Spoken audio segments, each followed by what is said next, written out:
In my last video, I introduced you to the Mini QBiT, a high-performance tail sitter with VTOL and forward flight capabilities. Up to this point, I've only been flying it in line of sight mode, but I got a lot of questions from people asking if it were possible to fly it with an FPV camera. But the issue with flying it in FPV mode is that the viewing angle on the FPV camera really isn't wide enough for the high pitch angles that the Mini QBiT flies with. The viewing angle on FPV cameras is generally around 155 degrees, which works great for a standard quadcopter, but on the Mini QBiT, the viewing angle is too limited, and you end up only looking at the ground in forward flight mode, which makes it really difficult to judge where you're going and whether you're climbing or not. So to overcome this issue, there's essentially two ways to give the pilot a better perspective. The first is to add a servo, which physically rotates the camera depending on the pitch angle that you're flying at. My issue with this setup though is that there's almost no space for something like that on this platform, and the addition of a servo and the accompanying linkages and mechanisms would add extra weight and complexity which I'd like to avoid. So instead of just a single camera, I decided to add a second one to the top of the nose cone in addition to the one in the front, so that I can switch between the two cameras depending on the mode that I'm flying in. In this way, I would be able to capture the full range of motion of the Mini QBiT regardless of whether it's in hover or in forward flight mode. I also got this camera switcher on Amazon, which takes a PWM signal from the flight controller in order to command the video switch. The flight controller I'm using doesn't actually have any additional PWM outputs, so I had to turn the LED strip pad on the flight controller into a servo output in Betaflight. I then set up a switch on the transmitter which flips the PWM signal back and forth in order to switch the camera feed. So I've got the transmitter here with the dual FPV camera switch set to this guy right here. I've got the Mini QBiT with the two FPV cameras, one up front, one on the nose cone. So right now it's looking out the front, okay, and then when I flip the switch, totally works. And it's actually really quick too, which is nice. And after flying with this setup for quite some time now, I can confidently say that it's a lot easier and a lot more fun to fly.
Recording here. Alright, let's do it.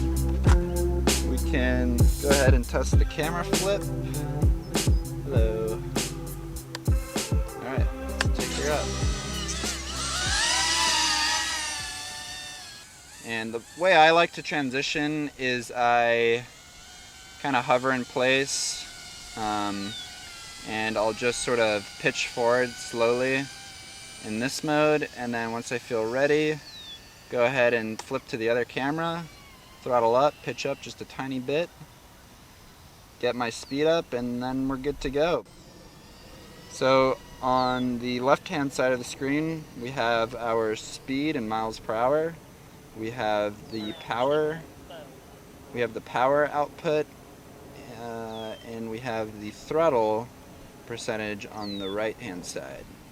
We also have the G meter, which is kind of a overall magnitude G meter on the bottom left-hand side of the screen, and then the flying time on the right there.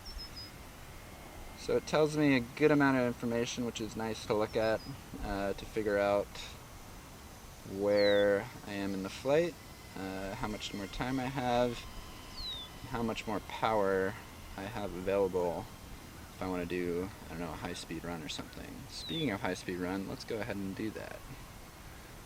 So I'm going to go this way and full throttle. So we're peaking at around 58 miles an hour right there. It can normally get around 65 on a full charge. This battery's kind of dead right now, but that gives you a good idea of how fast it is. I don't really like flying it at that high speed because you really drain the battery when you do that. Yeah, and I mean the main learning curve part of this is really just figuring out how to fly it in its coordinated turns and keeping that speed up. Because really your only sense of movement is looking at the ground kinda and looking at the speed to understand just how fast you're going to make sure you're not going too slow, which is definitely easy to do. So if I sort of fly up high here and I lower my speed, or my throttle rather, to 0, you can see how fast we fall. So it doesn't like stall down or do any sort of wingtip stall because those motors are still running in order to try and keep it at that angle of flight. So there's some slight differences to a normal airplane, which you kind of just got to get used to. But otherwise it really does feel like a plane, which is kind of cool. I want to also talk about a few other things that happens when I flip the switch on the transmitter in order to command the video switch. The first is that it remaps the controls in the transmitter in order to feel more like an airplane. I didn't talk about it in my last video, but essentially what happens is that the yaw inputs and the roll inputs in hover mode flip when the vehicle pitches into forward flight. Now what was yaw and hover is now roll, and what was roll and hover is now yaw. Now, I've always just flipped these two in my head, which can take a little bit of time to figure out, and it would be especially difficult with an FPV camera. So instead of remapping the control inputs in my head, I set up the transmitter in order to flip the control inputs for me with some control mixes, so that quadcopter mode feels like a quadcopter, and airplane mode feels like an airplane. So from a piloting perspective, your control inputs are mapped directly to your view rather than the vehicle's orientation, which makes it a lot easier to fly. The second thing it does when I flip the switch from hover to forward flight is that it turns off self-leveling mode and turns on acro mode in order to feel more like an airplane. And it does the same in reverse when I'm transitioning from airplane mode to hover mode. The other really nice part about this is if you ever screw up, like let's say I don't know, doing something really dumb like this. Oh no. I can just flip the switch and I'm back into hover, which is super easy.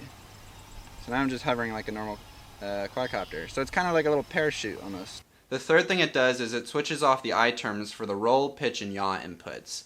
I'm not going to get too involved here, but essentially it prevents any unwanted error buildup from flying at such a high pitch angle, which the flight controller software really isn't meant for. But it would make sense, right? Because when you're flying the vehicle in hover, it has completely different dynamics than when you're flying in forward flight.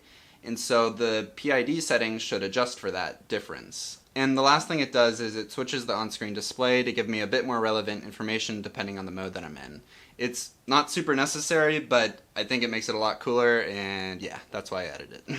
So overall, flying the Mini QBiT with this new FPV setup introduces kind of a new layer of fun which it didn't have before, just strictly flying it in line of sight mode.